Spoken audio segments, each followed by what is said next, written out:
السلام علیکم ورحمۃ اللہ وبرکاتہ۔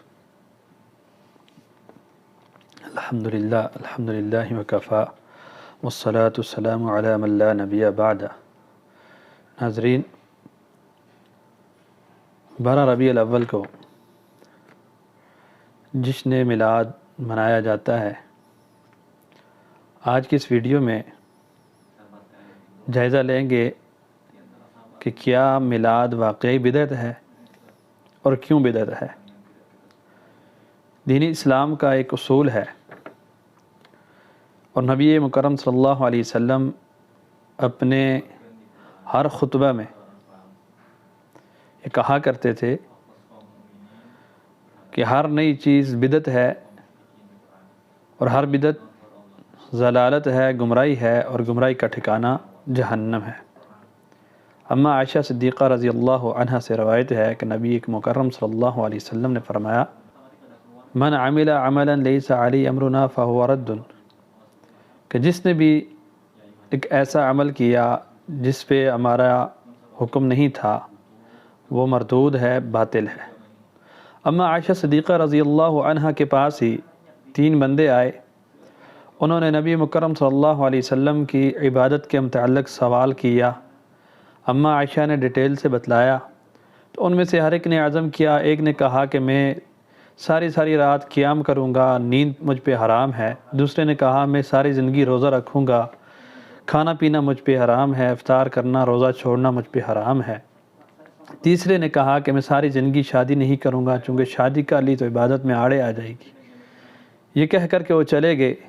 نبی مکرم صلی اللہ علیہ وسلم نے ان کو طلب کر لیا اور پوچھا، کیا تم نے ایسی باتیں کی ہیں؟ کہا جی ہاں۔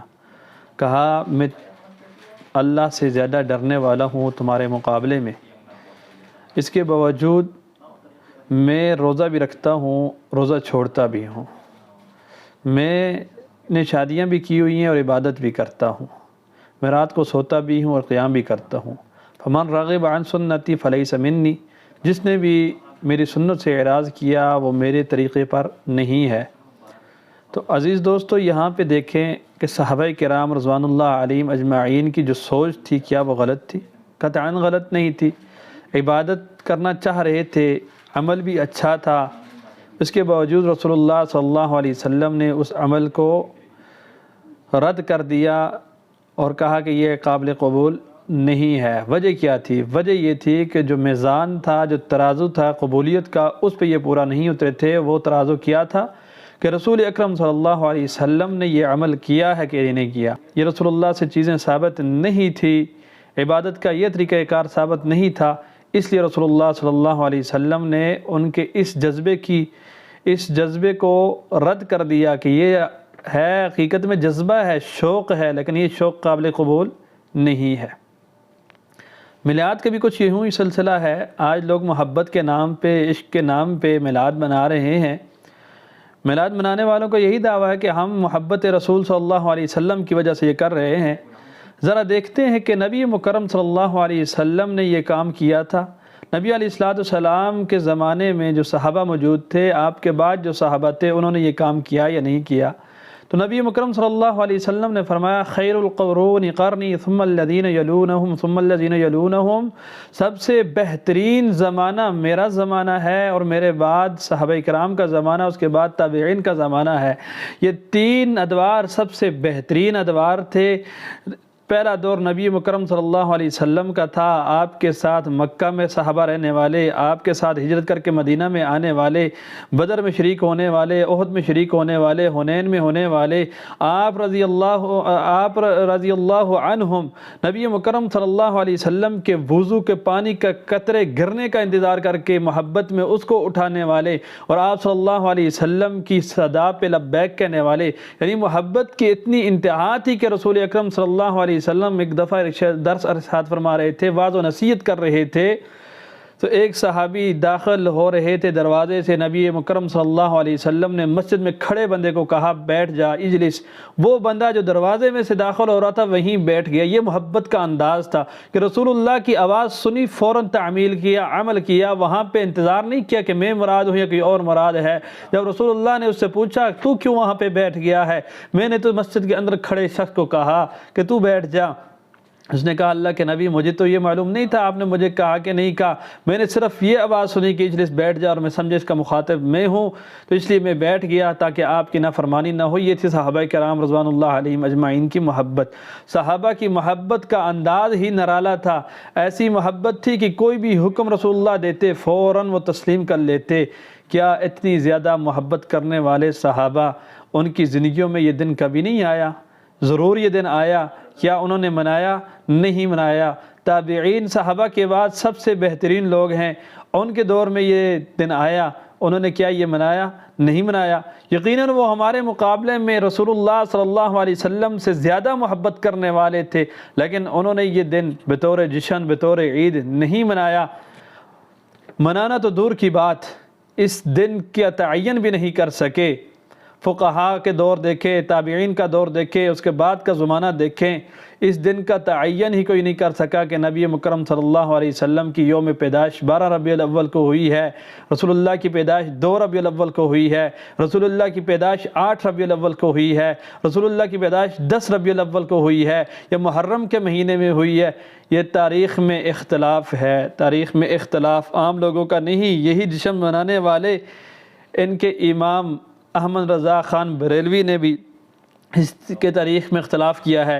یہ جس ہستی کی 11ویں کھاتے ہیں، جس کے نام پہ عبدالقادر جیلانی، پیر عبدالقادر جیلانی رحمہ اللہ، ان کے ہاں تو یہ 8 ربیع الاول کو پیدا ہوئے یا 10 کو پیدا ہوئے، تو تاریخ میں نبی مکرم صلی اللہ علیہ وسلم کی تاریخ پیدائش کا تعین نہیں کر سکے تو وہ کیا بناتے؟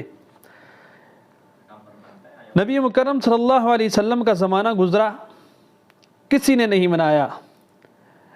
100 سال گزرا، یعنی پہلی صدی گزری، کسی نے نہیں منایا۔ دوسری صدی گزری تابعین کی، اس میں بھی کسی نے نہیں منایا۔ تیسری صدی گزری جس میں فقہاء بھی آئے، محدثین بھی آئے، اس میں بھی کسی نے نہیں منایا۔ چوتھی صدی میں جا کر کے اس کا آغاز ہوا، اور وہ بھی آغاز کرنے والے وہ لوگ تھے جو صحابہ کرام رضوان اللہ علیہم اجمعین کے دشمن تھے۔ اب مجھے یہ بتلائیں کہ دین اسلام کی جو عبادت ہے، وہ عبادت متعین ہے کہ نہیں متعین؟ متعین ہے۔ اس کا وقت متعین ہے کہ نہیں متعین؟ متعین ہے۔ اس کا طریقہ کار متعین ہے کہ نہیں؟ متعین ہے۔ ان تمام چیزوں کا تعین، عبادت کا وقت کے لحاظ سے، طریقہ کار کے لحاظ سے، اور عبادت ہونے کے اعتبار سے، ان تمام چیزوں کا تعین کس نے کیا؟ نبی مکرم صلی اللہ علیہ وسلم نے۔ نماز کو لے لیں، نماز کا وقت، طریقہ کار تعین ہے، اور سارے مسلمانوں کا اس پہ اتفاق ہے کہ یہ نماز ہے، اور اس طریقے کے ساتھ جو پڑھی جائے وہ نماز ہوتی ہے، اور اس وقت کی نماز ہے، یہ نماز ہے۔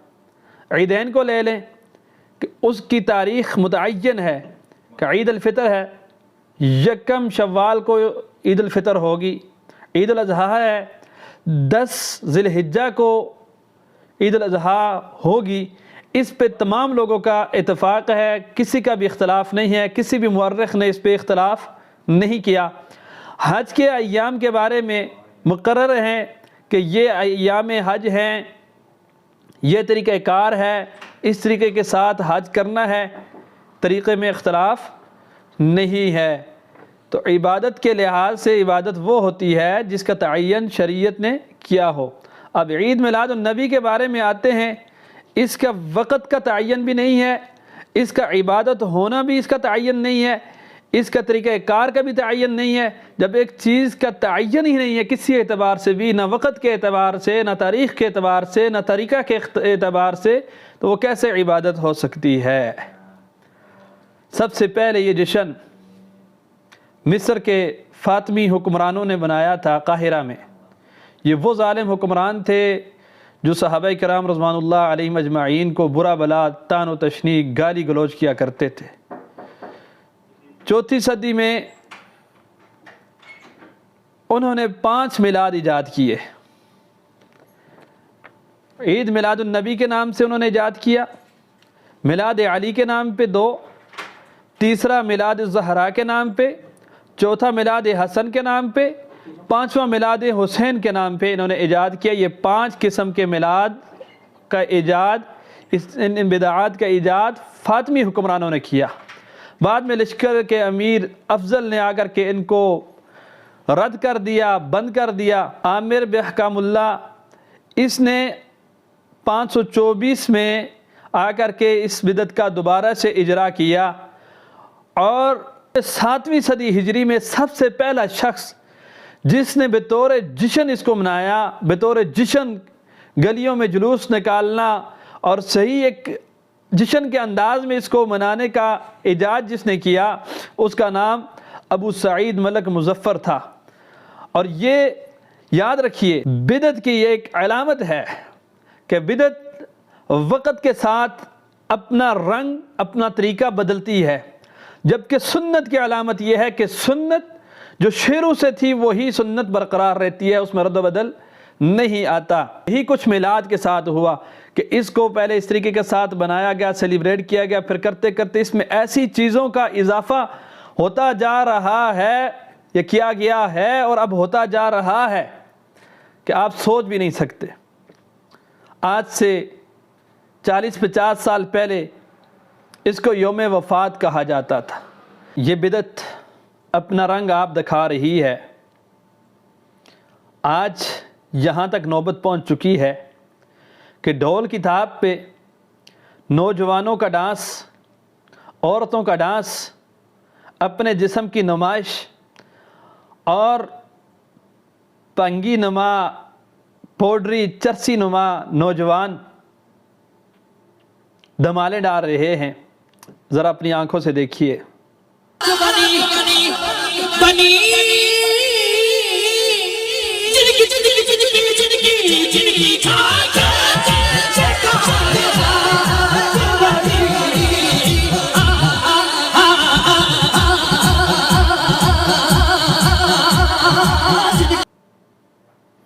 کیا یہ طریقہ تھا میرے نبی مکرم صلی اللہ علیہ وسلم کی محبت کا؟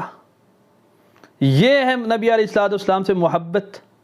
جس چیز سے نبی مکرم صلی اللہ علیہ وسلم نے نفرت کی ہے، سخت نفرت کی ہے اور منع کیا ہے، اور اس کو آلات موسیقی کو شیطان کے وہ چیزیں قرار دی ہیں، انہیں پہ ہم مجرے کریں نبی کا نام لے کر کے؟ یہیں پر بس نہیں، بلکہ نبی مکرم صلی اللہ علیہ وسلم کا نام کیک پر لکھ کر کے اس کو کاٹا جا رہا ہے۔ ایک طرف تو ان مسلمانوں نے، یہ محبت کے جھوٹے دعوے داروں نے ایک غیر مسلم سری لنکن شہری کو محض ایک پوسٹر اتارنے پہ قتل کر دیا، مار مار کے اس کا حلیہ بگاڑ دیا اور اس کو جان لے لی کہ اس نے گستاخی کر لی۔ لیکن کبھی دیکھا نہیں 12 ربیع الاول کو آپ اپنے کتنے نبی مکرم صلی اللہ علیہ وسلم کے میلاد کے نام پہ کتنی گستاخیاں کرتے ہو؟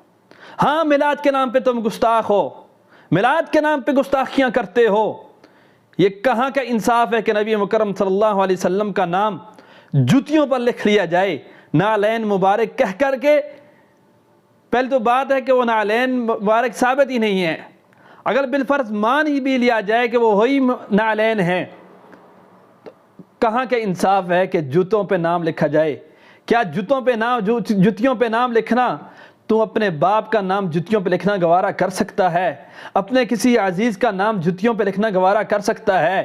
اگر وہ نہیں ہو سکتا تو میرے محبوب پیغمبر کا نام جوتیوں پہ لکھ کر کے توہین کیوں کرتا ہے؟ نبی مکرم صلی اللہ علیہ وسلم کا نام کیک پر لکھ کر کے چھری کیوں چلاتا ہے؟ نبی مکرم صلی اللہ علیہ وسلم کا نام قضا کرا کر کے، کٹورا کٹ کرا کر کے اس پہ لکھواتے ہو، جبکہ میرے محمد کریم صلی اللہ علیہ وسلم نے اس کٹورا کٹ سے، اس قضا سے منع فرمایا۔ یہ توہین نہیں تو اور کیا ہے؟ اس لیے عام مسلمانوں کو دھوکہ دیتے ہیں۔ دھوکہ کیسے دیتے ہیں؟ دھوکہ ایسے دیتے ہیں کہ قرآن مجید کی آیات لے کر کے، قرآن مجید کی آیات سے اپنا من معنی، اپنی مرضی کا مفہوم لے کر کے استدلال لیتے ہیں کہ یہ دیکھو جی میلاد قرآن سے ثابت ہو گیا۔ مجھے یہ بتلائیں، میلاد اگر قرآن سے ثابت ہوتا تو نبی مکرم صلی اللہ علیہ وسلم کیا قرآن پہ عمل نہیں کرتے تھے؟ میلاد قرآن سے ثابت ہوتا تو صحابہ کرام قرآن پہ عمل کرنے والے نہیں تھے کیا؟ تابعین قرآن پہ عمل کرنے والے نہیں تھے کیا؟ جس آیت سے استدلال لیتے ہیں نا فَبِذَلِكَ فَلْيَفْرَحُوا قُلْ بِفَضْلِ اللَّهِ وَبِرَحْمَتِهِ فَبِذَلِكَ فَلْيَفْرَحُوا کہ خوشیاں مناؤ، کیا یہ آیت کس پہ نازل ہوئی تھی؟ نبی مکرم صلی اللہ علیہ وسلم پہ نازل ہوئی تھی۔ کیا آپ صلی اللہ علیہ وسلم کو اس آیت کا مفہوم نہیں آیا تھا؟ کیا صحابہ کرام نے اس آیت کو نہیں سمجھا؟ کیا تابعین نے اس آیت کو نہیں سمجھا معاذ اللہ؟ یا دوسرے لفظوں میں یہ کہا جائے کہ کیا رسول اللہ صلی اللہ علیہ وسلم کو اپنی پیدائش کی خوشی نہیں تھی؟ کیا صحابہ کرام کو رسول اللہ کی خوشی نہیں تھی؟ کیا تابعین کو خوشی نہیں تھی؟ یقیناً ان کو خوشی بھی تھی، ان کو محبت بھی تھی اور سچی محبت تھی۔ اس کے باوجود انہوں نے جشن عید میلاد النبی نہیں منایا، اس لیے نہیں منایا کہ نبی مکرم صلی اللہ علیہ وسلم کے ساتھ سچی محبت کا تقاضا یہ ہے کہ وہ عمل کیا جائے جو رسول اکرم صلی اللہ علیہ وسلم نے کیا، اور اس عمل کو چھوڑ دیا جائے جو رسول اللہ نے نہیں کیا، اور جس سے منع فرمایا اس سے رکا جائے۔ تو یہاں پہ رسول اللہ صلی اللہ علیہ وسلم نے عید میلاد النبی کا جشن نہیں منایا، یوم تہوار کے طور پہ اس کو نہیں منایا، اس لیے صحابہ کرام نے اس کو نہیں منایا۔ اور جو چیز نبی مکرم صلی اللہ علیہ وسلم نے دین کے نام پہ نہیں منائی، اس کو دین کا نام نہیں دیا، اس کو بدعت قرار دیا ہے، اور جو بدعت ہے اس سے نبی مکرم صلی اللہ علیہ وسلم نے بچنے کی تلقین کی ہے۔ اب نبی مکرم صلی اللہ علیہ وسلم نے نہیں بنایا اور بچنے کی تلقین کی ہے، اس اعتبار سے صحابہ کرام رضوان اللہ علیہم اجمعین نے یہ دن بنایا بھی نہیں، تابعین نے منایا بھی نہیں، فقہاء نے نہیں بنایا، محدثین نے نہیں منایا، اور اس لیے بھی نہیں منایا کہ یہ بدعت تھی، اور بدعت جو ہے ان پاکیزہ ہستیوں سے نہیں ہو سکتی۔ اللہ سے دعا ہے کہ اللہ رب العالمین قرآن و سنت کے مطابق عمل کرنے کی توفیق عطا فرمائے۔